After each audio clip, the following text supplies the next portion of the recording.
15 দিন পরে যদি একদিন এইসব আহার, এইসব মশলা তেলের আহার বর্জন করে যদি আপনি একাদশী করেন না মা, আনন্দটা দেখবেন, আনন্দটা করেই দেখবেন। এই কৃষ্ণদাসের কথা মিথ্যা হবে না, আনন্দটা দেখবেন করে। জল গ্রহণ না করতে পারেন, আপনি ফলাহার করবেন, শাকাহার করবেন, দুধ সাবু খাবেন, অনেক রকম পথ আছে, কিন্তু সেদিন আন চিন্তা, সংসারের চিন্তা ছেড়ে সেদিন হরি চিন্তা। এই অনিত্য সংসারে থেকে ওই নিত্য ধন প্রভুর চিন্তা একদিন পরিপূর্ণভাবে করুন। আগের দিন রাত 10টার মধ্যে সেবা করে, এই তো সামনে আসছে এই জ্যৈষ্ঠ মাসের কৃষ্ণপক্ষের শুক্লপক্ষের একাদশী চলে গেছে, আষাঢ় মাসের কৃষ্ণপক্ষের একাদশী আসছে, যার নাম হচ্ছে যোগিনী একাদশী। আসছে বলে আমি সামনে দুটো কথা বলে দিচ্ছি, এই যাবার কালে আপনারা খুব মন দিয়ে শুনে নেবেন। জয় নিতাই। যোগিনী একাদশী, হরি বল। যোগী যোগ করে যে ধন পায়, সংসারী মানুষ এই একাদশীটা পালন করলে তার ফল পায়। রাজারা করতে পারত যজ্ঞ, কি যজ্ঞ? রাজসূয় যজ্ঞ, বাজপেয় যজ্ঞ, অশ্বমেধ যজ্ঞ, রাম করেছে। কিন্তু সাধারণ মানুষ কি করতে পারবে? তাহলে সাধারণ মানুষ যজ্ঞের পুণ্য ফল তো পাবে না, তাহলে কি করবে? বলে একাদশীর ব্রত করবে। 88,000 ব্রাহ্মণকে সেবা করালে যা ফল হয়, একটা যোগিনী একাদশীর ব্রত করলে সেই ফল হয়। ব্রহ্ম বৈবর্ত পুরাণে যুধিষ্ঠির কৃষ্ণ সংবাদে আছে, আমার মুখের কথা নয়, শাস্ত্রের কথা বলছি। 18 পুরাণের এক পুরাণ, ব্রহ্ম বৈবর্ত পুরাণের যুধিষ্ঠির কৃষ্ণ সংবাদে আছে, আপনারা শুনুন। হ্যাঁ, অলকা নগরীতে কুবের থাকতো, ধনের দেবতা। কুবের হচ্ছে ধনের দেবতা, ধনকুবের। ওই যে ধনতেরাসে অনেকে পুজো করে, জয় রাধে। কুবের শিবের উপাসনা করে, শিব পূজা করে। কি দিয়ে না, মানস সরোবরে পদ্ম ফুল ফোটে, সেই পদ্ম নিয়ে আসে তার একজন মালি, তার নাম হচ্ছে হেমমালি। হেমমালি পদ্ম তুলে এনে দেয়, আর কুবের করে শিব পূজা। কি অপূর্ব কথাটা দেখুন, যত শুনবেন তত ভালো লাগবে। তা একদিন কুবের বলছে, যা পদ্ম নিয়ে আয়। তা পদ্ম ফুল আনতে গেছে হেমমালি, পদ্ম ফুলটি এনে নিজের ঘরের পাশ দিয়ে যেতে যেতে নিজের স্ত্রীকে দেখে কামে মত্ত হয়ে গেল। বিশালক্ষী, অপূর্বা। তা এমন কামে মত্ত হলো, স্ত্রীর সঙ্গে মিলন করতে গিয়ে শিবের পূজার পদ্মটা যে মন্দিরে দিয়ে আসতে হবে তার মাথায় নাই। জয় রাধে। এই তো বাধা, এই কামকামিনীর এই তো সংসারের বাধা, ভজন ভক্তির পথে বাধা দেয়। এই জন্য বললাম না, সব রকম সংযম, শুধু আহার সংযম নয়, সব রকম সংযম। চোখ চাইছে ঘুম, নিদ্রা সংযম। একাদশীর দিন যত পারবেন ঘুম বর্জন করতে হবে। এই যে নিজেকে শক্ত করা, শক্ত করা, আমি কেন পারবো না, এটাই হচ্ছে একাদশী। হরি বল। সাধারণ মানুষকে আলাদা মানুষ করে দেয়, হরি বল। অনেক শক্ত করে দেয় বাবা। শক্ত মানে বডি বিল্ডার নাকি? না, শক্ত মানে ভেতরের আলাদা শক্তি। যায়নি তাই গৌর, হরি বল। হেমমালি অন্যায় করেছে, কর্তব্য পরায়ণ না হয়ে কর্তব্য বিমূঢ় হয়েছে। তাই কি হলো, কুবের দেখছে অনেকক্ষণ এলো না, আমার শিব পূজার সময় পেরিয়ে গেল, মহাদেব রুষ্ট হবেন। কুবের পাঠালো তার এক দাসকে, যাও তো গিয়ে খবরটা নিয়ে এসো। খবরটা এনে দিল তার দাস, বলল হেমমালি তার স্ত্রীর সঙ্গে লিপ্ত, পদ্ম ফুল আনতে ভুলে গেছে। কুবের হেমমালিকে ডেকে অভিশাপ দিল, কর্তব্য বিমূঢ় হয়ে, তোমার কামে মত্ত হয়ে হেন আচরণ, যাও তুমি মর্তধামে কুষ্ঠ রোগী হয়ে স্ত্রীকে ছেড়ে একা গিয়ে দুঃখ ভোগ করো। এই মর্তে এসে কুষ্ঠ রোগী হয়ে ঘুরে বেড়াচ্ছিল ওই হেমমালি। কিন্তু ওই যে বললে না, যদি কোনো কানে কোনো জীবের সাধু সঙ্গ হয় তবে তার উত্তম পথ হবে যে নিশ্চয়। হরি হরি বল। মার্কণ্ড মুনির আশ্রম ছিল হিমালয়ে, সেইখানে হিমালয়ের জঙ্গলে যেতে যেতে মার্কণ্ডেয় মুনির আশ্রমে গিয়ে মার্কণ্ড মুনির সান্নিধ্য পেয়ে ধন্য হলো হেমমালি। কুষ্ঠরোগী ছিল, কাঁদছে। হেমমালিকে দেখে কৃপা হলো মার্কণ্ডেয় মুনির। বলে, শোনো বাবা, তুমি কৃত অপরাধের ফল পেয়েছো, বেশ। একাদশীর ব্রত অনেক রকমের অপরাধ থেকে জীবকে মুক্তি দেয়। ভ্রূণ হত্যার অপরাধ, যদি কারোর অপরাধগুলো হয়ে থাকে, কেউ যদি সন্তান সম্ভবা নারীর সন্তানকে নষ্ট করেছেন, কিংবা সন্তান এসেছে জানতে পেরে নষ্ট করে দিয়েছেন প্রস্তুত নয় বলে, এগুলো কিন্তু অপরাধ। কেন? পুত নামে নরকে যেতে হবে। গর্ভজাত সন্তানকে কোনো কারণে কেউ যদি হত্যা করে, বহু নরক আছে, কুম্ভিপাক নরক, পুত নরক, নৌরব নরক। পুত নরকে যেতে হয়, আর পুত নরক থেকে পরিত্রাণ করে যে তার নামই হচ্ছে পুত্র। নিতাই গৌর হরি হরি বল, ওই জন্য পুত্র নামটা হরি বল। তাহলে ভ্রূণ হত্যা, ব্রহ্ম হত্যা মানে ব্রাহ্মণ হত্যা, বৈষ্ণব নিন্দা, কারোর যদি বহু অপরাধ থাকে, সমস্ত কৃত অপরাধ শূন্য হয়, তার ভক্তি হয়, তার কৃষ্ণচরণে লাভ মতি হয় যদি সে একাদশীর ব্রত পালন করে। এই যোগিনী একাদশীর ব্রত, আষাঢ় মাসের কৃষ্ণপক্ষের একাদশীর ব্রত পালন করলেন হেমমালি সশরীরে। একাদশীর ব্রতের পুণ্য ফলে সে গেল আবার পুনরায় স্বর্গধামে। নিতাই গৌর প্রেমানন্দে হরিবল। তাই আপনারা পালন করবেন।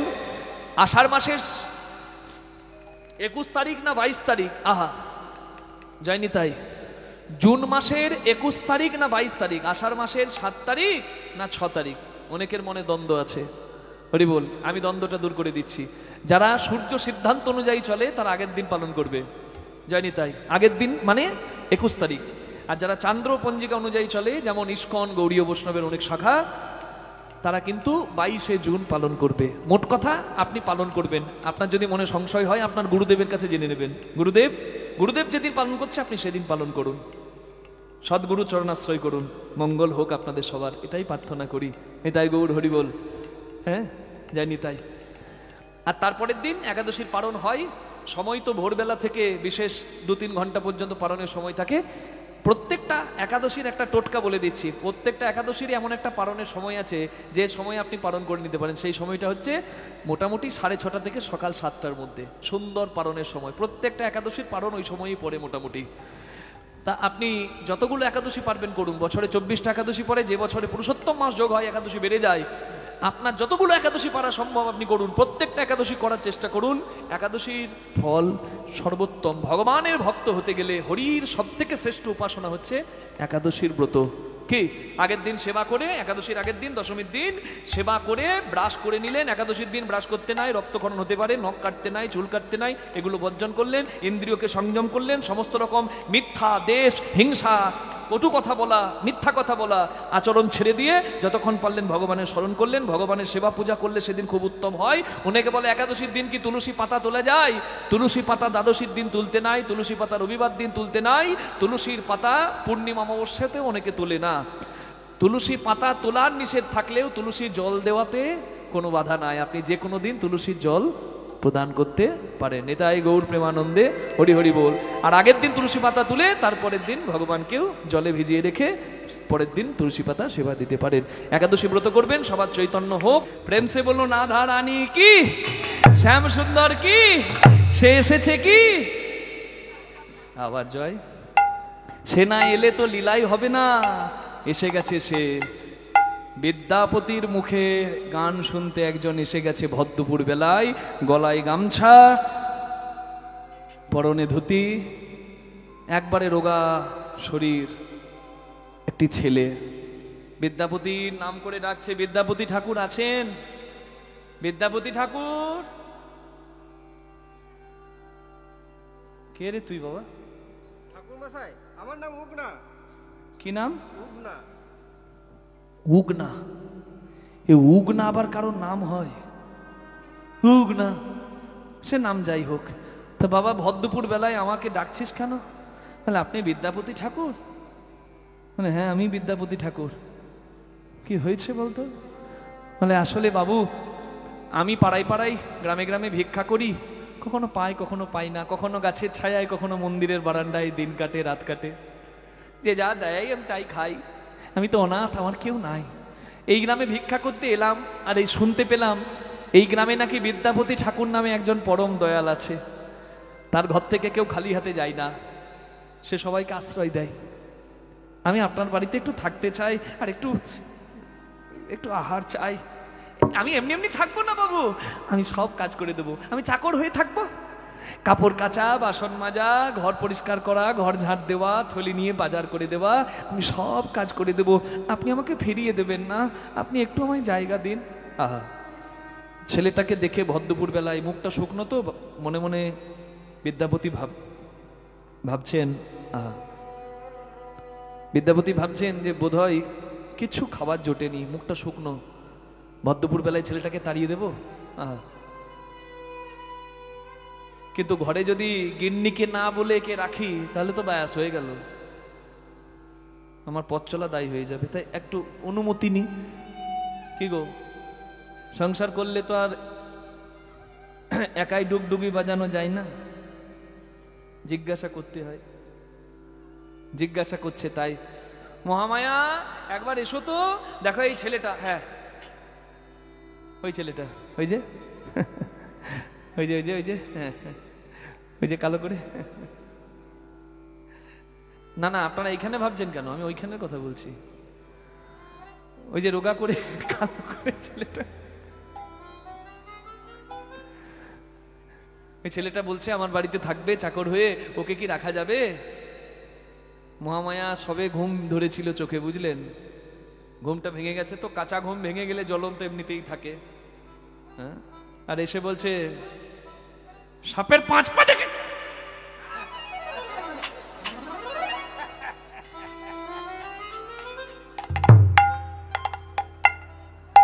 আহ, তোমার জন্মের সময় তোমার মা মুখটাতে একটু মধু দেয় নাই গো? হ্যাঁ, শুধু কটু কথা। এই ছেলেটা অনাথ, একে একটু জায়গা দিলে কি হবে? এ তো বলছে কাজ করে দেবে। ও, তুই কাজ করবি? হ্যাঁ, তুই যা শরীর, তুই তো হাওয়াতে উড়ে পালাবি। কাজ কি করবি? না ঠাকুরুন, মা, ও মা ঠাকুরুন, আমি আমি সব করে দেবো, আমার শরীরটা এরকম হলেই বা আমি সব পারবো। বেশ বেশ বেশ, ঘাস খাওয়াতে পারি তো দুধ দোয়াতেও পারি। কাজের কাজ যদি না ঠিক হচ্ছে, আহ মহামায়া তুমি চুপ করো তো, আগে দুটো খেতে দাও। আমাদের সন্তান নাই, এই ছেলেটা আমাদের সন্তান তুল্য, তোমার দেখে একটু মায়া হয় না? তুমি কেমন নারী, নারী না আনারী? যাও। উগনার জায়গা হয়ে গেল বিদ্যাপতির ঘরে। বিদ্যাপতি যখনই গান ধরে, উগনা কাজ ছেড়ে দিয়ে গান শুনতে বসে যায়। এর জন্য প্রচুর গালি খায়, কিন্তু ওই গালি সহ্য করে নেয়। কিন্তু বিদ্যাপতি গান উগনা শোনা ছাড়ে না। একদিন সকালবেলা বিদ্যাপতি বাজারে যাবে, মানে বেলা হয়েছে, প্রচন্ড রোদ। বিদ্যাপতি উগনাকে ডাকছে, উগনা তুই আমার সঙ্গে বাজারে যাবি? বলে হ্যাঁ বাবু, নিশ্চয়ই যাব। থলিটা ধরে উগনা বাজারে যাচ্ছে বিদ্যাপতির সঙ্গে। মহামায়া বলছে, শোন, বাবুর শরীর ভালো নাই, থলিটা একদম ভর্তি করে নিজে বয়ে আনবি। বেশ মা, তাই করব। 1 মাইল হেঁটেছে, আর এত রৌদ্রের তাপ। আর বাঁকুড়াতে যে কি গরম পড়ে বাবা, আর আলাদা করে বলার দরকার নাই। বিশ্ববিখ্যাত গরম বোধহয় এই দেশেই পড়ে, রেকর্ড করা 48-50। জয় রাধে। গতবারে শুনেছিলাম, এবারের খবর জানি না।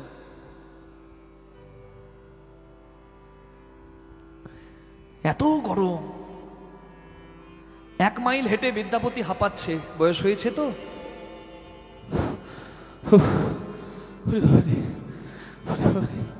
আর পাচ্ছি না, উগনা, উগনা রে, আর পাচ্ছি না রে, প্রচন্ড গরম। ওই দেখ, ওই বট গাছের ছায়াতে চল একটু বসি, একটু জিরিয়ে নি। বট গাছের শিকড়ে বসেছে বিদ্যাপতি, মানে বাবু, আর তার পায়ের তলায় মাটিতে বসেছে উগনা। বিদ্যাপতি বলছে, উগনা রে, সময় তো বৃথা নষ্ট করতে নাই। আধা জন্ম হামো নিন্দে গোয়াইনু, জরা শিশু কত কাল গেলা, নিধুবন রমণী রসরঙ্গে মাতলু তুহু ভজব কোন বেলা, কতচতুরানন মরি মরি জাত নাতুয়া আদি অবসানা, তোয়ে জনমি পুন তো হে সমাবত সাগর লহরি সমানা। সময় নষ্ট করতে নাই, যার কাছ থেকে আসা, যেখানে হবে নিষ্পত্তি, সময় পেলেই তার নাম করতে হয়। সময় পেলেই ব্রহ্মের নাম করতে হয়। আপনি যে রূপে ডাকতে পারেন, রাম রূপে, কৃষ্ণ রূপে, শিব বলতে পারেন, কালী বলতে পারেন। ব্রহ্ম সত্য, জগৎ মিথ্যা, ব্রহ্ম এক, অদ্বিতীয়। তার স্বরূপ আলাদা হতে পারে, ব্রহ্ম আলাদা নয়। যে নামে আপনার ভক্তি আছে সেই নাম করুন, কিন্তু করতে হবে। আমার কৃষ্ণের একটা গান মনে পড়েছে, আমি একটু লিখবো। উগনা বলে, বাবু শুধু লিখলে হবে না, গানটা একটু গাইবেন, আপনার গান শুনতে আমি খুব ভালোবাসি। আপনার গান নয়, কোকিল কণ্ঠ, অমৃত যেন। বলে বেশ, আমি গান গাইলে হোক না, তুই বুঝতে পারবি আমার এই উচ্চ ভাষা? ও বাবু, বুঝতে কেন পারবো না, বুঝিয়ে দিলে ঠিক বুঝতে পারবো। কি বুঝিয়ে দিলে বোঝা যাবে না? হ্যাঁ, বলে তবে শোন। চাকর উগনা শুনছে, আর চাকর উগনাকে সহজ করে বিদ্যাপতি বোঝাচ্ছে। মাধব বহুত মিনতি করুতই, মধ্যম দশকোষী তাল, বলিও হে রাধা মা মাধব, এই নিবেদন তব পাই হে, আমায় চরণে ছাড়া করো না হে, এই নিবেদন তব পাই হে, বলিও হে রাধা। ও বাবু, আমি কিছুই বুঝছি না, একটু বুঝিয়ে বুঝিয়ে বলুন না। হোক না, বেশ আমি তোকে বুঝিয়ে বলছি, শোন। আমি বলছি যে তুলসী দিয়ে যদি কেউ যদি ভক্তি ভরে গোবিন্দকে ডাকে, গোবিন্দ সন্তুষ্ট হয়। দেহি তুলসী তিল দেহ মন সমর পলু,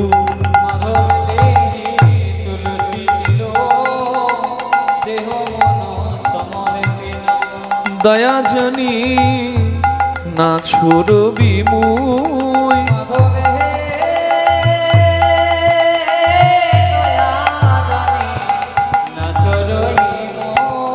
হে গোবিন্দ যেন আমায় দয়া ছেড়ো না হে।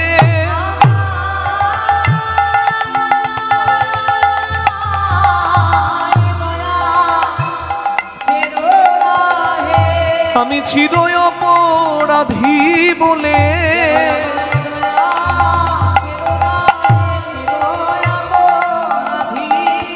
হে গোবিন্দ তোমার শ্রীচরণে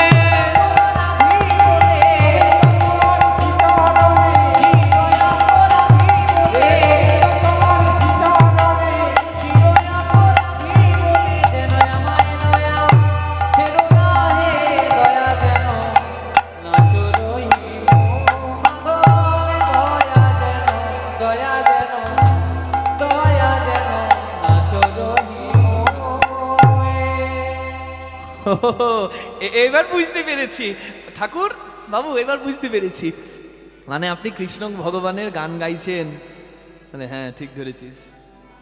তো তুলসী পাতা দিয়েই ডাকতে হবে। কারোর যদি তুলসী পাতা না থাকে সে কি করবে?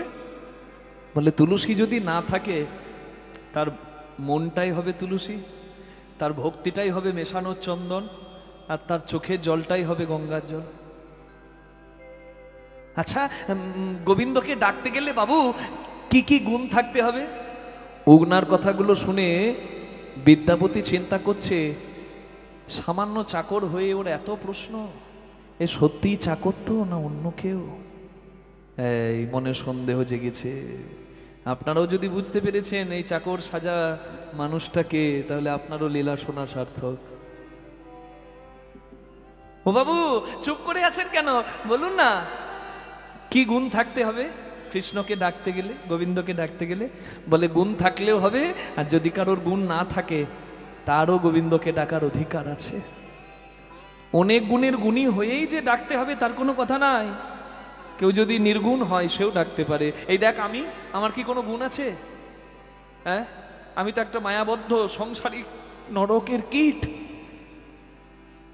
আমি যদি কৃষ্ণকে ডাকতে পারি, উগনা, আমার মনে হয় সবাই ডাকতে পারে রে। গণইতে দোষ গুণলেশ নাহি পাওবি, আমার গণইতে দোষ, বলি গুণ তো কিছু পাবে না মাধব,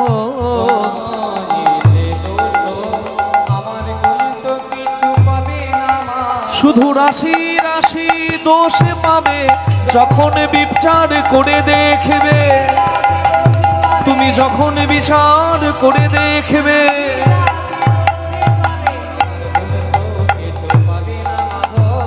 जब तू করবি বিচার।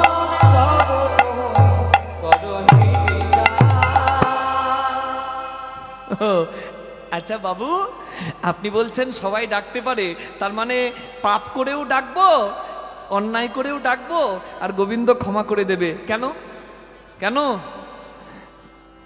গোবিন্দ সবাইকে কৃপা করবে কেন? বলে দেখ উগনা, কারোর প্রতিভা, কারোর গুণ কম, কারোর বেশি হতে পারে। যেমন হাতের 5টা আঙুল, বৃদ্ধাঙ্গুলির কাজ বেশি, কনিষ্ঠার কাজ কম, কিন্তু এই আঙুলটা কেটে দিলেও তো এই হাতের মালিকের লাগে। এই জগতের সবাই যে সন্তান, আর তার নাম জগৎ পিতা। কোনো সন্তান কষ্টে চাক, কোনো বাবা কি চায়? কি বা ছেলে যদি পুকুরের জলে ডুবে যায়, পাড়ার লোকে বলবে কে গো আছো, কে আছো, এই ছেলেটাকে বাঁচাও। কিন্তু যে ছেলেটা ডুবে যাচ্ছে, তার বাবা যদি দেখতে পায়, বাবা নিজে সাঁতার না জানলেও ছেলেকে বাঁচাবার জন্য ঝাঁপিয়ে দেয়। জগতের সবাই যদি সন্তান, সে জগৎ পিতা। এই জগতের নাথ হলো সে, তুহু জগন্নাথ ত্রিজগতে কহয়সী।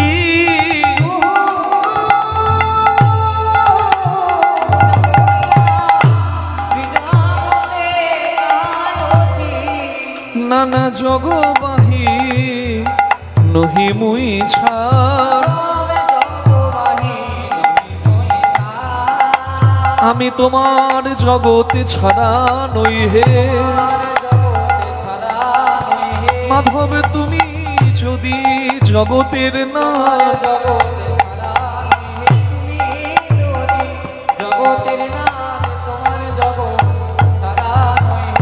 জগবাহী নহি।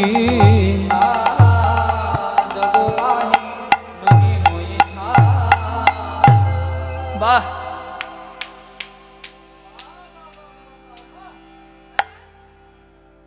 বাহ বাবু, মানুষের কত বুদ্ধি। মানে দোষ করে, পাপ করে ভগবানকে বাবা সাজিয়ে নিজে ছেলে সেজে দিয়েছে। বাবা, কি বুদ্ধি মানুষের! মানে ছেলের পাপ, ছেলের দোষ বাবা যেমন ক্ষমা করে, তেমনি মানুষের অপরাধ আমার ভগবান ক্ষমা করবে। বাহ, এই জন্মে মানুষ হয়েছি বলে এত বুদ্ধি। বাবু, যদি পরের জন্মে পশু হই, পাখি হই, তখন তো আর এত বুদ্ধি থাকবে না মানুষের মতো। তখন কি হবে আমাদের গতি? তারাও তো জগতের জীব, আর তাদেরও তো সে জগন্নাথ। বিদ্যাপতির কথায় উগনার কথায় বিদ্যাপতি উত্তর দিচ্ছে, এই জন্মে মানুষ হয়েছি, পরের জন্মে যদি না মানুষ হই, তাহলে পরের জন্মের প্রার্থনা এই জন্মেই করে দেব রে উগনা। হে গোবিন্দ, এই জন্মে মানুষ করে জন্ম দিয়েছ, তাই হরি বলার বদন পেয়েছি। পরের জন্মে যদি এই বদন না পাই, যদি আমি পশু হই, তাহলে তোমার কাছে প্রার্থনা করি তুমি যেন আমায় ধেনু করে জন্ম দিও, তো আমার দুগ্ধ দিয়ে তোমার সেবা হবে, আমার চামড়া দিয়ে তোমার মৃদঙ্গ হবে। পশু না করে যদি তুমি আমায় পাখি করো, তুমি যেন আমায় ময়ূর করে জন্ম দিও। আমার পালক দিয়ে তোমার চূড়া হবে। যদি পশু পাখি না করে কীট পতঙ্গ করো, যেন আমায় মধুমক্ষিকা করে দিও। ফুলে ফুলে ঘুরে ঘুরে আমি ছাকে তোমার জন্য মধু জমাবো, আর সেই মধু পঞ্চামৃত রূপে গোবিন্দ তোমার সেবাই লাগবে। আর যদি আমার জলে জন্ম হয়, যেন আমায় শঙ্খ করে জন্ম দিও। তোমার আরতি কালে আমি ভক্ত বদনে প্রাণ ভরে বাঁচব। আর যদি তুমি আমায় বৃক্ষ লতা করো, তাহলে যেন আমায় তুলসী গাছ করে দিও। আমার পত্র মঞ্জুরি তোমার সেবাই লাগবে। আমার কাণ্ড মালা করে ভক্ত কণ্ঠে পড়বে। তুমি যে কুলেই পাঠাও না কেন হে গোবিন্দ, আমি যেন তোমার সেবাই লাগি, আমি যেন তোমার সেবাতে লাগি, আমি যেন তোমার সেবাতে লাগি,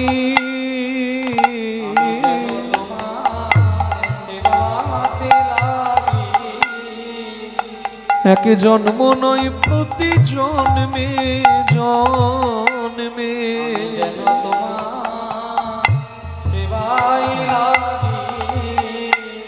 আমি যদি খুব ভাগ্যবান হই তাহলে তোমার কাছে একটাই প্রার্থনা, যদি খুব ভাগ্যবান হই আবার যদি মানুষ হই তাহলে তোমার কাছে প্রার্থনা, হে গোবিন্দ যেন কোনো হরি ভক্তের ঘরে আমার জনম দিও, হরি ভক্তের ঘরে আমার জনম দিও।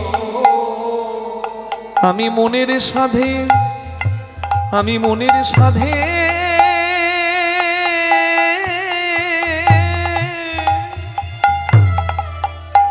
সাধে হরি নাম গাহিব, আমি যেন তোমার সেবাতে লাগি। বিদ্যাপতি যখন উত্তর দিল, উগনা চোখ বন্ধ করে দিয়েছে। টপ টপ করে উগনা চোখ থেকে জল পড়ছে, এত কাঁদছে চাকর উগনা, এই গলার গামছা পরনের ধুতি সব ভিজে গেছে। ভগবানের প্রতি এই প্রার্থনা শুনে উগনা কাঁদতে কাঁদতে মাটিটাকে ভিজিয়ে দিয়েছে। বিদ্যাপতি চিন্তা করলেন উগনার দিকে তাকিয়ে, কি যে আমার কাছে অনাথ, খেতে পাই না, পড়তে পাই না, থাকতে পাই না বলে আশ্রয় নিল, তার এত ভক্তি, এত কান্না, সাধারণ চাকর এ হতে পারে না। ভক্ত চেনা যায় নয়নে, যেমন ভগবান চেনা যায় তার চরণে। ভগবানের চরণে যেমন চরণ চিহ্ন থাকে, ভক্তের নয়নে সর্বদা কৃষ্ণ নামের অশ্রু থাকে। যার মুখে দেখিবে কৃষ্ণ নাম অবিরাম জানিবে সেই জন বৈষ্ণব প্রধান, যার নয়নে দেখিবে অবিরত অশ্রুধারা জানিবে সেই জন বৈষ্ণবের সেরা, ভক্তের সেরা। এত কাঁদে যে কৃষ্ণের কথায়, সে কি সাধারণ চাকর হয়? উগনারে, আমি তোকে পরীক্ষা করব। বিদ্যাপতি পদটা শেষ করলো, আপনারা একটু হাত জোড় করুন, এত সুন্দর গান যে লিখেছে। ভনই বিদ্যাপতি অতিশয় কাতর, তরইতেই হো ভব সিন্ধু,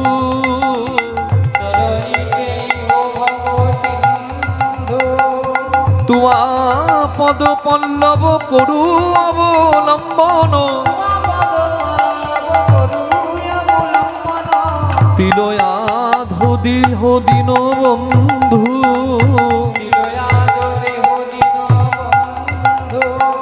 তিলয়াধো দেহ দিন বন্ধু,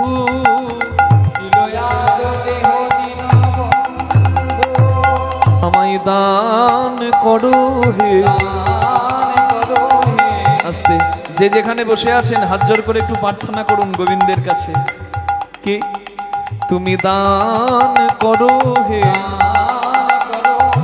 এক বিন্দু কৃপা দান করো হে, নানা ফুরাবে না হে, এক বিন্দু দানে সিন্ধু ফুরাবে না হে। বলি হে কৃষ্ণ করুণার সিন্ধু, হৃদয় গৌর হরিব,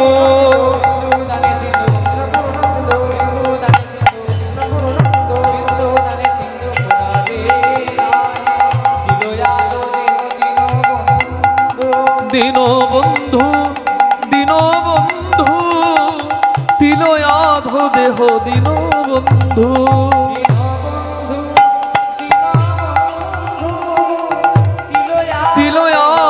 দেহ দিন বন্ধু।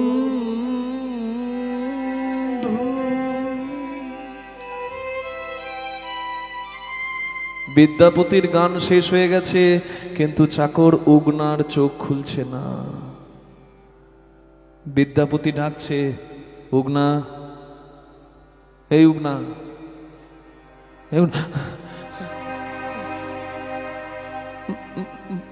বাবু আপনার গান শেষ হয়ে গেছে, আপনি আমায় ডাকলেন কি?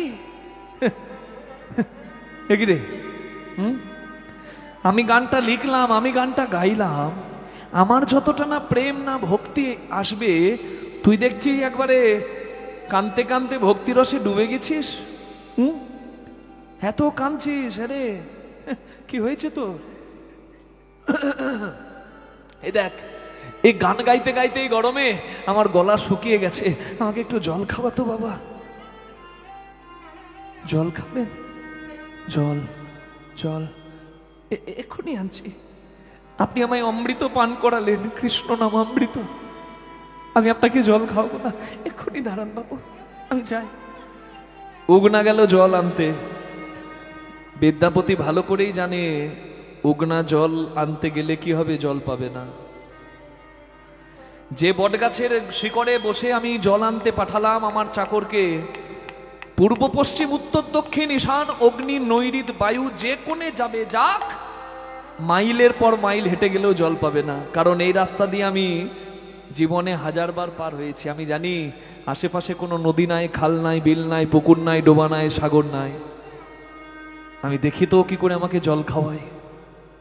যদি ও সাধারণ কেউ হয় আমাকে জল খাওয়াতে পারবে না, কিন্তু ও সাধারণের মাঝে যদি, সাধারণের বেশে যদি কেউ অসাধারণ হয়, তাহলে আমি ওকে নামামৃত পান করিয়েছি, ও আমার ঋণ শোধ করার জন্য আমাকে অন্তত একটু জল পান করাবে।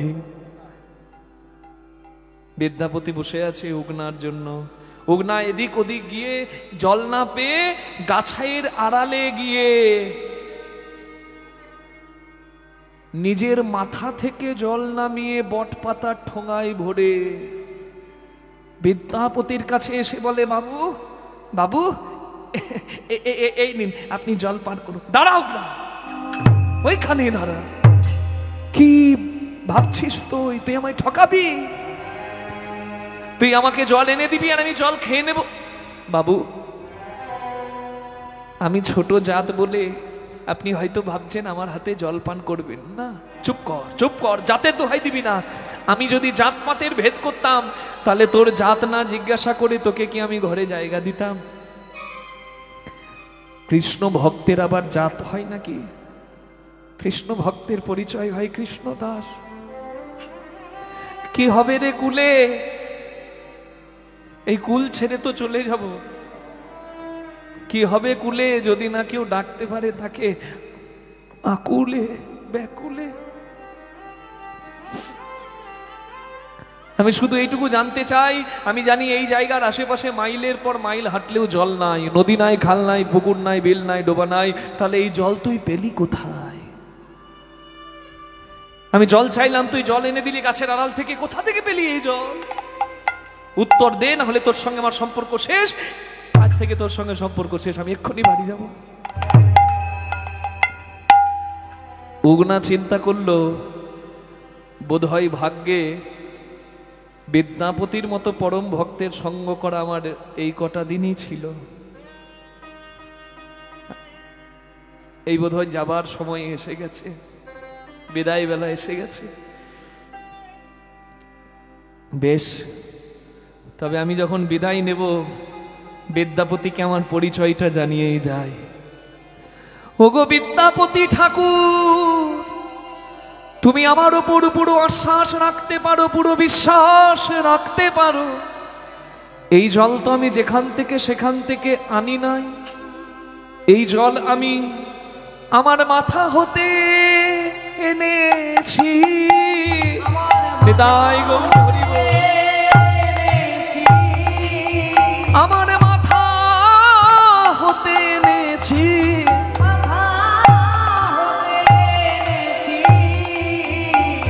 এ যে শুদ্ধ গঙ্গা জল, আমার মাথা হতে এনেছি এ যে শুদ্ধ গঙ্গা জল। তুমি নির্দ্বিধায় পান করো, হৃদয় গৌর হরি বল হরি। তুমি নির্দ্বিধায় পান করো এ যে শুদ্ধ গঙ্গা জল। তুমি নির্দ্বিধায় পান করো এ যে শুদ্ধ গঙ্গা জল। আমার মাথা হতে এনেছি। কি বললি উগনা? আরেকবার বল। তুই জল তোর মাথা থেকে আনলি? এই কি শুনলাম আমি? তোর কথাগুলো শুনে আমার হাত পা ঠান্ডা হয়ে গেছে, আমার হাতগুলো কাঁপছে রে বাবা। তুই বললি তোর জল তুই মাথা থেকে এনেছিস। মাথাতে তো সাধারণ কারোর জল থাকে না, মাথাতে জল থাকে গঙ্গাধারী আমার দেবাদিদেব মহাদেবের। তবে আমার ঘরে চাকর হয়ে এসে আমার আমার আমার স্নানের জল তুলে দেওয়া, আমার এঁঠো বাসন পরিষ্কার করা, আমার ঘর মুছে দেওয়া, আমার ঘর ঝাড় দেওয়া, আমি শোবো বলে বিছানা পরিষ্কার করে দেওয়া, আমি স্নান করবার সময় আমার গায়ে তেল মাখিয়ে আমার পায়ে তেল দেওয়া, এত কিছু তুই আমার ঘরে এসে করলি। তুই কে? তোর পরিচয় দেখা, একবার দেখা রে তো স্বরূপ দেখা।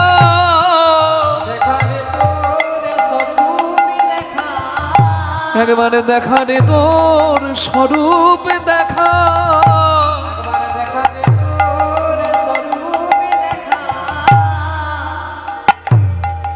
তুই জটাধারী না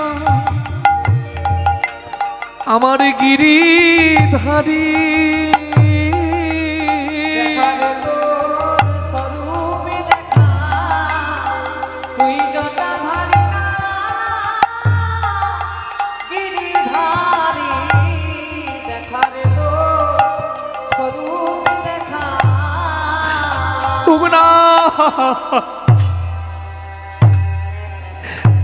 তুই কে?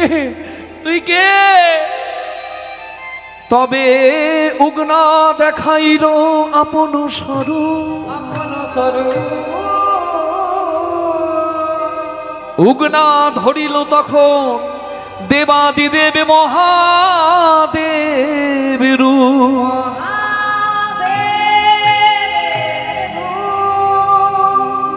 দেখি বিদ্যা বুদ্ধি পড়িল চরণে।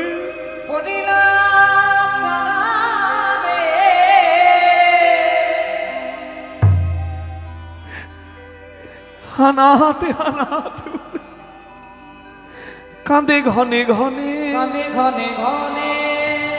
ওম নমঃ শিবায় শান্তায় কারণত্র হেতবে নিবেদয়ামি সাধমানং ত্বং গতি পরমেশ্বর। নিবেদয়ামি সাধমানং ত্বং গতি পরমেশ্বর। ওম নমঃ শিবায়। ওম নমঃ শিবায়।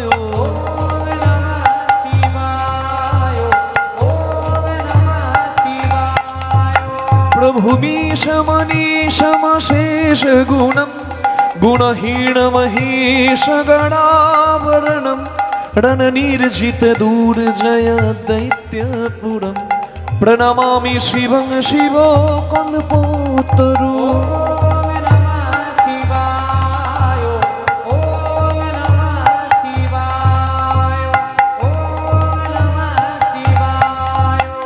गिरिराज सुथनृत वाम तनु।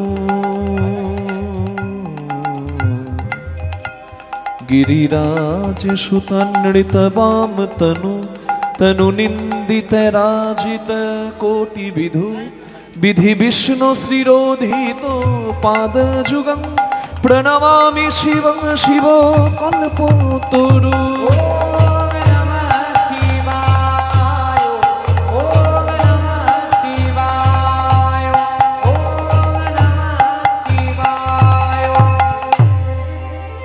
তুমি কি করলে ঠাকুর? তুমি কি করলে? আমার বাবা, আমার পূর্বপুরুষ সবার তোমার চরণে বেলপাতা দিয়েছে, আর তুমি কি না আমার ঘরে এসে আমার এঁঠো বাসন পরিষ্কার করলে, আমার পায়ে তেল দিলে, আমার ঘর ঝাড় দিলে কেন? এই জগতে কাঁদে যার জন্য, সে কাঁদে আবার কি জন্য? তুমি তো সর্বত্যাগী, তোমার তো কোনো অভাব নাই, তাহলে কোন অভাবে পড়ে রইলে তোমার? আমার ঘরে চাকর সেজে কি অভাবে? বিদ্যাপতি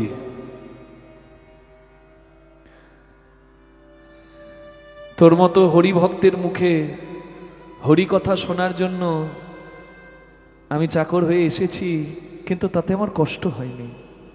আর তুই বলছিস আমি তোর কাজ করেছি বলে আমার কষ্ট হয়েছে, তোর পাপ লাগবে না? পাপ লাগবে না। বাবা যদি সন্তানের কষ্ট একটু ভার নেয়, ছেলের পাপ লাগে না। আমি কীর্তন গায়ক মা, আমার বাবাও কীর্তন গায়ক, বীরভূমের ময়নাডালের সন্তোষ মুখার্জি। আমার মাও কীর্তন গায়িকা। আমার মামার বাড়ি বাঁকুড়া, আপনারা হলেন আমার মামার বাড়ির দেশের লোক। আমার মামার বাড়ি বর্জরায়। আমার মাও তখনকার রেডিওর বিহাই আর্টিস্ট ছিল। কীর্তন গায়িকা জ্যোৎস্না ব্যানার্জি নাম ছিল আগে, পরে জ্যোৎস্না মুখার্জি নাম হয়েছে।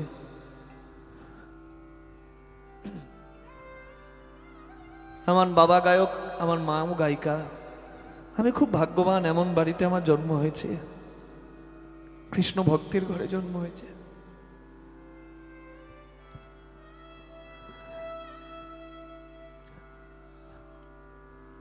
আমার বাবা, আমাদের মনে যদিও ছল কপটতা আছে, আমার বাবা সদাশিব। আমাদের ওখানে আমার বাবাকে ঠাকুর বলে। আমি খুব ভাগ্যবান। তা আমি কীর্তন গান করে রাত জেগে অনেক সময় বাড়ি যাই, সকাল হয়ে যায়, গিয়ে আমি মরার মতো ঘুমাই। আমার বাবাও কীর্তন গান করে রাত জেগে বাড়ি ফেরে। তা এরকমই একদিন জানেন, আমি কীর্তন গান করে গিয়ে ভোরবেলায় শুয়েছি, আর আমার বাবাও ফিরেছে, আর আমার বাবাও হরিবল এসে দেখছে আমি খুব ক্লান্ত। বাবা মাকে দিয়ে তেল গরম করিয়ে আমাকে বেশ করে পায়ে তেল দিচ্ছে। অনেকদিন পর দেখা হয়তো। আমার ঘুম ভেঙে গেছে। আমি মাকে ডাকলাম, মা তোমার কাণ্ড ভালো। আর বাবা তুমি কি করছো? আমি সেবা করব তোমার, তাতে তো আমার লাভ, পুণ্য হবে। আমি যতটুকু সময় পাই আমি করি, কিন্তু তুমি আমার পায়ে হাত দিয়েছ, আমার পাপ লাগবে না? বাবা আমাকে মাথায় হাত দিয়ে বলে, খোকা, ছেলের কষ্ট দেখে বাবা যদি ছেলেকে আদর করে, ছেলের কোনোদিন পাপ লাগে না। আজকে ঠিক ওই কথাটাই মনে পড়ে গেল। মহাদেব আজকে ভক্ত বিদ্যাপতিকে বলছে, বিদ্যাপতি আমি বাবা, তুই আমার সন্তান, আমি তোর কাজ করে দিলে তোর পাপ লাগবে কেন? আমরা বলি না, শিবকে বলে সবাই বাবা শিবের বাবাকে, চাঁদকে বলে সবাই মামা চাঁদের মামাকে। একটা বলে দিচ্ছি, একটা কালকে বলবো, যে কীর্তনে কালকে আসবে, কালকে আরেকটা বলবো, মানে চাঁদের মামাকে কালকে বলবো, আজকে বলি শিবের বাবাকে।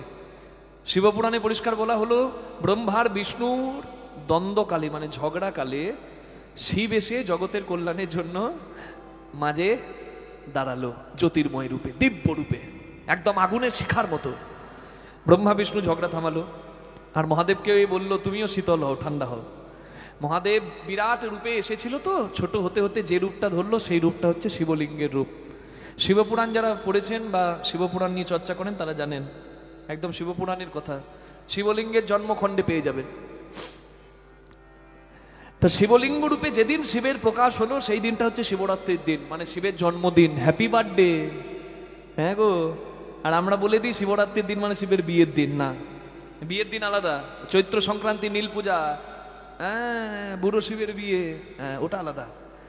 কিন্তু শিবরাত্রি মানে শিবের জন্মদিন, শিবলিঙ্গ রূপে শিবের প্রকাশ।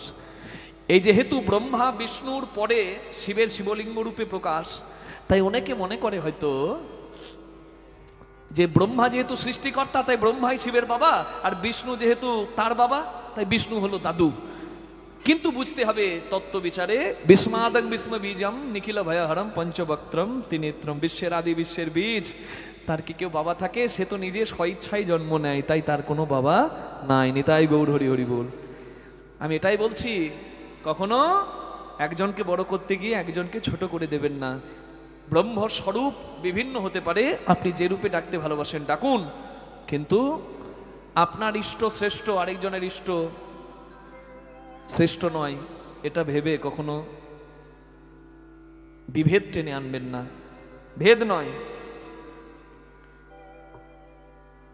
নিষ্ঠা দিয়ে ভক্তি দিয়ে সেবা করেছিল বলে আজকে পেয়ে গেল বিদ্যাপতি সবকিছু। হরিভজন সার্থক হলো, শিবের মতো বৈষ্ণব এসে তার ঘরে হরিনাম শুনলো, আর কি চাই? জয়নাথে ওই জন্য কৃপা করতে হয়। আমি যখন এখানে প্রথমে এলাম, এক মা আমাকে বলছিল, বাবা তোমার কীর্তন মোবাইলে টিভিতে খুব দেখি। কি দেখেছেন আপনারা?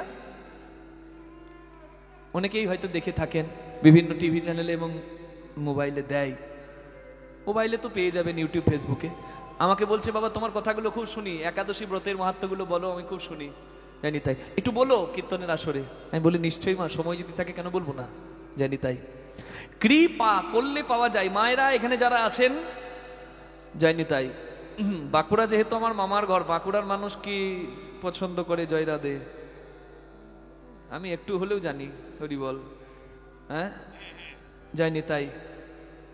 কাঁটা ছাড়া ভাত মুখে ওঠে না, জয় রাধে। তা যাই হোক, কিন্তু আমি অন্তত এটুকু বলবো, এখনো বাঁকুড়ার বহু মানুষ এমন ভক্তির পথে এসে গেছে, বিশ্বাস করুন। হ্যাঁ, এমন ভক্তির পথে এসে গেছে, তারা অখাদ্য কুখাদ্য গ্রহণ করে না। আপনারা এখানে কেউ আছেন যে একাদশীর ব্রত করেন? একটু হাত তুলুন তো। একাদশীর ব্রত করেন কেউ আছেন? বাহ, কয়েকজন হাত তুললেন। এদিকে এই তো অনেক আছে গো। দেখুন, হাত না তুলতে বললে আমি কি না কি ভাবতাম। বাহ, অনেক মানুষ আছেন। সধবা, বিধবা, নারী, পুরুষ যে কেউ একাদশী করতে পারেন। জানি তাই, একাদশী হরির হচ্ছে শ্রেষ্ঠ উপবাস। একাদশ ইন্দ্রিয়কে বশ করা হলো একাদশী। একাদশী মানে, অনেকে আমি বলি বাবা একাদশী করতে হবে, আমাকে প্রথমেই জিজ্ঞাসা করবে কি খাবো। মানে একাদশী জিজ্ঞাসা করছে, বলছে কি খাবো। আমি বলি, ওই খাওয়া যদি জিজ্ঞাসা হয় তাহলে একাদশী করার দরকার নাই। একাদশী নির্জলা করুন, যদি না পারেন ফলাহার করুন, ফলাহার। না পারলে দুধ সাবু, না পারলে শাকাহার। সিন্দুক লবণ ব্যবহার করতে পারেন, ঘি এবং ওই সূর্যমুখী তেল ব্যবহার করতে পারেন। ওই দিয়ে একটা ওই সবজির মতো করে, শাকাহার বলে ওটাকে, ওটা করতে পারেন। শরীরটা রাখার জন্য আহার। এই যন্ত্র সব সময় বিপাক ক্রিয়া করছে বাবা। এভরিওয়ান নিডস রেস্ট, সবার রেস্টের দরকার আছে। এটাকে যদি 15 দিন পর একদিন বিশ্রাম দেন না, আপনার শরীরটা খারাপ হবে না, ভালোই হবে। জয় রাধে, জয় রাধে, জয় রাধে। রক্ত দিলে কি রক্ত কমে যায়? রক্ত তো বহু দিক থেকে মলমূত্রের দ্বারা বেরিয়ে যায়। তাই একাদশী ব্রত করলে শরীর খারাপ হয় না। অনেকে বলে একাদশী ব্রত করলে শরীর খারাপ হয় না। না না, হবে না। যেটুকু আপনার পালন করা সম্ভব সেটুকু করবেন, কিন্তু মূল হচ্ছে বশ। কি বশ? এই সংযম। কি সংযম? হরিভজন বড় লেঠা, হরিসাধন বড় মিঠা। হরিভজন করবি যদি, ওরে ভাই, দেহপাত্রের ধন ধ্বংস না করে সঞ্চয় কর, পারলে ভজন পথে ওঠা। নেতাই গৌর হরি বল। কি সংযমী হতে হবে মানে কি? ইন্দ্রিয়কে সংযম করতে হবে। চক্ষু, কর্ণ, নাসিকা, জিহ্বা, ত্বক, মুখ, পানি, পায়, উপস্থ, এই 10টা ইন্দ্রিয়। এই 10টা ইন্দ্রিয়ের পরে যে 11 নম্বর ইন্দ্রিয়, তার নাম কি? 10টা তো ইন্দ্রিয়, তারপরে কি? তারপরের যে ইন্দ্রিয়, তার নামই হচ্ছে একাদশী। ওই ইন্দ্রিয়টার নাম হচ্ছে মন। এই যে 10টা কর্মেন্দ্রিয় আর জ্ঞানেন্দ্রিয়, 5 5 10, তারপরে যে মন, মনটাকে বলে রাজা। ইন্দ্রিয়ের রাজা মন। মন যার চঞ্চল, তার কিচ্ছু হবে না। চঞ্চলম হি মনকৃষ্ট প্রমাথি বলভদ্রং তস্মাহং নিগ্রহং মন্যেই বায়ুরিব সুদুষ্করম। অর্জুন জিজ্ঞাসা করছে কৃষ্ণকে, রথের সারথি গোবিন্দকে, আমার মন চঞ্চল, কি করব? ভগবান বললেন, অসংশয় মহাবাহু মনো দুর্নিগ্রহং চলম অভ্যাস নতু কমতে বৈরাগ্য নচ গৃহতে। অর্জুন, যদি মনকে স্থির করতে চাও, অভ্যাস করো। এই যে আমি অভ্যাসটা আপনাদের কাছে বলছি। কি বলছি? কি বলছি? একাদশীর ব্রত করুন, কৃষ্ণ প্রসাদ গ্রহণ করুন, আন কথা ছেড়ে ভালো কথা শুনুন। সিরিয়ালের কথা কি শুনবেন? অনুরাগের ছোঁয়া। অনুরাগের ছোঁয়া নয়, বিশ্বের ছোঁয়া। ছুঁয়ে দিলেই সংসারে আগুন লেগে যাবে। ও তো ঘর ভাঙা সিরিয়াল। ও সিরিয়াল দেখবেন না, সংসারে আগুন লেগে যাবে। ওই দুটো চারটে বিয়ে ছাড়া সিরিয়াল জমে না। কি দেখবেন ওতে? আগে তো রামায়ণ মহাভারত হতো, এখন তো তাও হয় না। এখন আবার এত আধুনিক, ভক্তের ভগবান শ্রীকৃষ্ণ এমন এমন দেখাচ্ছে ওখানে সিন। আমি তো ভাবছি আমি এত কৃষ্ণলীলা পড়েছি, আমি তো ভাগবতেও পাই নাই বাবা, যা দেখাচ্ছে টিভিতে। ও তো মন গড়া করে দিচ্ছে সবকিছু, উপহাসের পাত্র বানিয়ে দিচ্ছে ধর্মকে। সবকিছু নিয়ে ব্যঙ্গ হবে। ওই জন্য আমি প্রথমেই বলেছি ধর্মকে নিয়ে নয়, ভক্তির জায়গা, ধর্মের জায়গা ওটা ওইখানেই থাকবে। অনেকে গোপালকে বিরিয়ানি খাচ্ছে, সমুদ্রের জলে চান করাতে নিয়ে যাচ্ছে গোপাল ঘরে রেখে। গোপাল সমুদ্রের ঢেউয়ে উল্টে পাল্টে পড়ে আমার পায়ের কাছে চলে এসেছিল, জানেন? আমার এত রাগ লেগেছিল দীঘার সমুদ্রে, খুব নিজেকে আটকে নিয়েছি। আমি বললাম আপনি ভাবতে পারেন আপনার কোলের ছেলে, কিন্তু তার মর্যাদাটা ভুলে যাবেন না, সে কোন আসনের। তাকে মাটিতে গড়াগড়ি খাওয়াচ্ছেন, আপনার লজ্জা লাগে না? যে যে আসনে, তাকে আপনার যতই ভক্তি থাক, আপনার ভালোবাসা থাকতে পারে। মা যশোদাও কিন্তু গোপাল সেবার সময় গোপালের মর্যাদাটা বুঝেছে। আর আপনি গোপালকে খেলনার পাত্র ভাবছেন না, তার স্থান আপনাকে বুঝতে হবে। আপনার যতই স্নেহ থাক, নিশ্চয়ই গোপাল সেবা করবেন, তবে তার স্থান বুঝে। অতি যেখানে, ক্ষতি সেখানে। বিদ্যাপতি ঠাকুরের অহোভাগ্য হলো বৈষ্ণব শ্রেষ্ঠ শিবকে কৃষ্ণ কথা শোনাতে পারলো। মহাদেব বললেন আমি বিদায় নিলাম, তবে তোর বাড়িতে আমি শিবলিঙ্গ রূপে উঠব, প্রতিদিন একটা করে আমাকে শিব পূজার পরে কৃষ্ণের পদ শোনাবি। বিদ্যাপতি যতদিন ছিল শিব পূজারই হয়ে শিব পূজা করে শেষে কৃষ্ণের পদ লিখেছে। প্রচুর পদাবলী বৈষ্ণবের আছে, আমরা দু চারটে আস্বাদন করলাম, প্রচুর আছে। হরিবল। এখনো বিদ্যাপতি তো নাই, কিন্তু বিস্ফে গ্রামে শিব মন্দিরে আপনি যাবেন, বিহারের মিথিলায়, এখন ওখানে ইউনিভার্সিটি আছে বিদ্যাপতির নামে, দ্বারভাঙা ইউনিভার্সিটি, সেখানে বিদ্যাপতির কথা বলা হয়। ওই শিবলিঙ্গে শিব পূজার পরে কৃষ্ণ কথা, কৃষ্ণের পদ গাওয়া হয়। তাহলে শিব মন্দিরে কৃষ্ণের গান হয়, আর আপনারা শিব ভক্ত হয়ে কৃষ্ণ নিন্দা করছেন, কৃষ্ণ ভক্ত হয়ে শিব নিন্দা করছেন। কখনো করা উচিত নয়। যারা করে তারা ভুল করছেন। আপনার ইষ্ট যাই হোক, আপনার ভক্তি যার ওপর আসে, আপনি যার নাম করলে ভক্তি পান, ভক্তি দিতে পারেন, তার নাম করুন, কোনো ক্ষতি নাই। গাছের ডালে জল ঢাললেও গোড়াই যাবে, মূলে ঢাললেও গোড়াই যাবে, আর পাতাতে ঢাললেও গোড়াই যাবে। একটা নদীতে নৌকা ভাসিয়ে সাগরে মিশতে হবে তার কোনো কথা নাই। যে নদীতেই নৌকা ভাসান, গিয়ে মিশবেন সাগরে। সর্বদেব দেবীর দুয়ারে যাও না হও তৎপর, সর্বত্র মাগিয়া লও কৃষ্ণ প্রেম ভক্তিবর। হরিবল। ভক্তিটা নিবেদন করুন, যার নাম করতে ভালো লাগে তাই করুন। কৃষ্ণ বলুন, বিষ্ণু বলুন, নাম বলুন, গৌরাঙ্গ বলুন, বললেই হলো। নিতাই গৌর প্রেমানন্দে হরিবল, হরিবল, হরিবল। সদ্গুরুর চরণাশ্রয় করে প্রত্যেকে ভক্তির পথে এগিয়ে যান, এই প্রার্থনা করি। হরিবল। মহিমায় গুরু কৃষ্ণ একই করি মানি, গুরু আজ্ঞাড়িদে সদা সত্যি করে মানি, গুরু নিন্দুকের মুখ কবু না দেখিবা, যথা হয় গুরু নিন্দা তথা না চাহিবা, তথা হয় গুরু নিন্দা তথা না চাহিবা। গুরু রূপে ভগবান শিষ্যে করে পরিত্রাণ, গুরু রূপে ভগবান শিষ্যের করে পরিত্রাণ, গুরু রূপে ভগবান। ভক্ত আর ভগবানের মিলন হইল, এবার চাঁদ বদনে সবাই মিলে হরি হরি বলো, হরি বল, হরি বল। উঠিল আনন্দ রোল, হরি বল, হরি বল। জয় রাধে রাধা।